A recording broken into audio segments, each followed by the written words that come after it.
In the introduction to my book, Losing Lena May, A Cancer Caregiving Memoir, I mentioned how the first draft was as long as Harry Potter and the Order of the Phoenix, which is the longest in that series. Needless to say, I needed to make some cuts because of the subject matter, as this was no fantastical journey that people would never want to end. I took a trip to Los Angeles to visit my West Coast friends while I was on a temporary hiatus from being a primary caregiver for my mom. That was a perfect opportunity to get rid of some of the moments that I didn't really feel like suited the narrative. In this video, I'm going to talk through some of the moments that I had cut, I'm going to read passages from them, and I'm going to explain why they ultimately didn't make the final draft. In the evening after my arrival to Los Angeles, I was pre-gaming with my friends Bryce and Jared, and we were reminiscing about our time at New York University when we were studying film and television. Here's the first passage that I want to read from that moment. Jared fills 3 shot glasses in the kitchen with Fireball, honoring his reputation as the prototypical straight male graduate of New York University's film program, a sensitive, creative, and tolerant frat boy. He hands one to me and the other to Bryce before saying, "Cheers to your mom finally being home."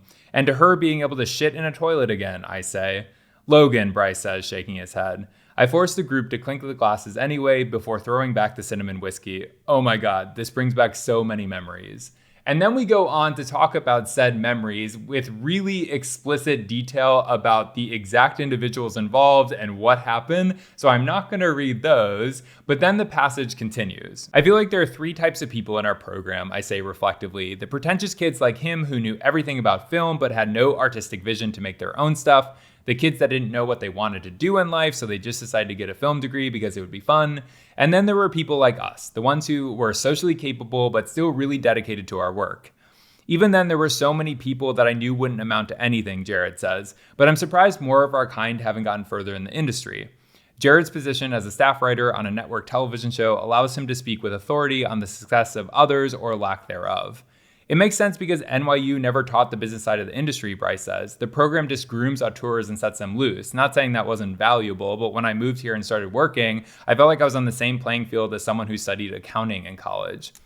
When we were sophomores, I say, prematurely laughing, I remember thinking about how I was going to repay my parents for my entire tuition within a couple years of graduating. And look at me now, technically unemployed, a failed director, a failed screenwriter, and a failed novelist. The reason why I initially included this moment is that I thought it gave a good sense to the readers of who I was in college, who I was to my friends, my sense of humor, and then ultimately how I felt about all the failure that had happened in my life creatively. And while I still think it's effective and I think the conversation is entertaining, I didn't think it was necessary to keep because Bryce and Jared don't reappear in parts 4 and 5 in the book, so I didn't think that it was imperative to give the reader more of an understanding of who they were and who we were in college. And I also think that I touch on a lot of the key themes of this moment in other places in the book, so it just was ultimately kind of redundant. Several of my closest friends didn't make the final draft of the book because the moments that we shared during this time period didn't really suit the overall story that I was trying to tell.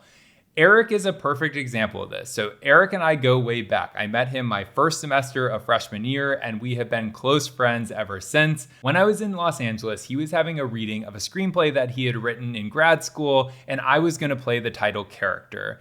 This is a passage from that moment. "Oh my God," Eric says, shaking me. "I'm so happy to see you. I'm so glad it worked out for you to be here for the reading."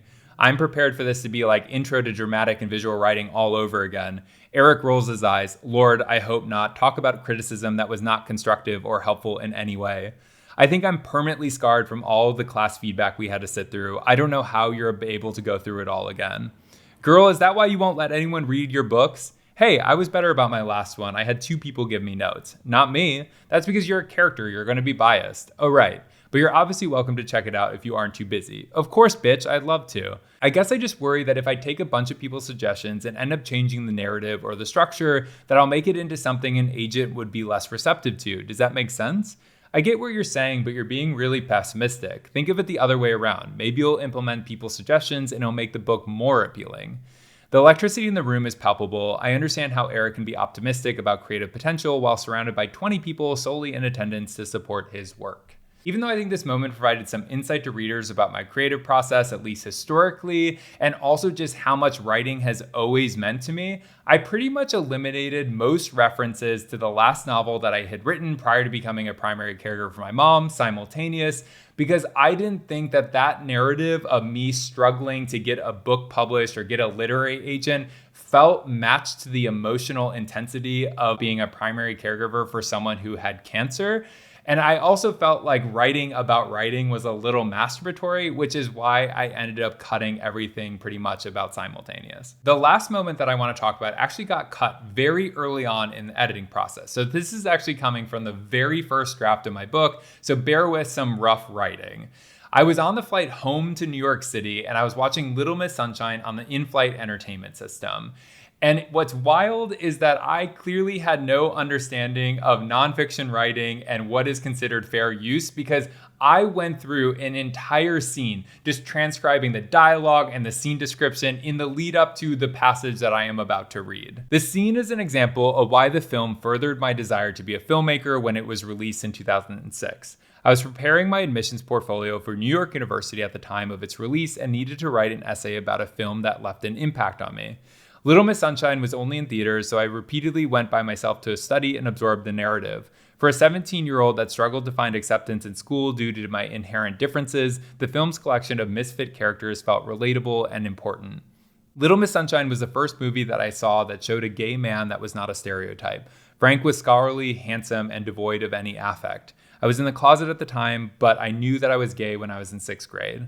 Life was especially difficult because gay was used to describe anything that was bad. I was on the brink of suicide in middle school because the one best friend that I had for all of elementary school had moved on to a new friendship that better aligned with his developing interests, and I was left with no one. In hindsight, I realized this friend was my first love, which is why I took the separation so difficultly.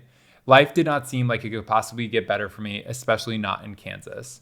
To me, it's pretty obvious why this didn't make the final draft of the book. It is so different, even in point of view, than everything else. It just does not click with what I wanted to achieve with this book, which is to chronologically relive the experience of being a primary caregiver for my mom and all those emotions that are happening in real time. This is just so reflective in a way that nothing else in the book is, because I am just thinking back to a time in my life and the struggles that I was going through. Yes, I was having those thoughts and emotions when I was watching Little Miss Sunshine. It did transport me in this moment in time, but that is not what I wanted to include in the book. It just did not align with my vision for it. There's a through line to these three moments, and it's that they all talk about creative pursuits or media or the impact of media, and it makes sense. I was going to Los Angeles, the entertainment capital of the world, and I was also interacting with all my friends from film school who were still trying to make it in the industry. So it's natural that that is what we were talking about, why I was focused on that, and why I initially included it in the book, because it was so important to me. It is still important to me to this day, or else I wouldn't be making this video.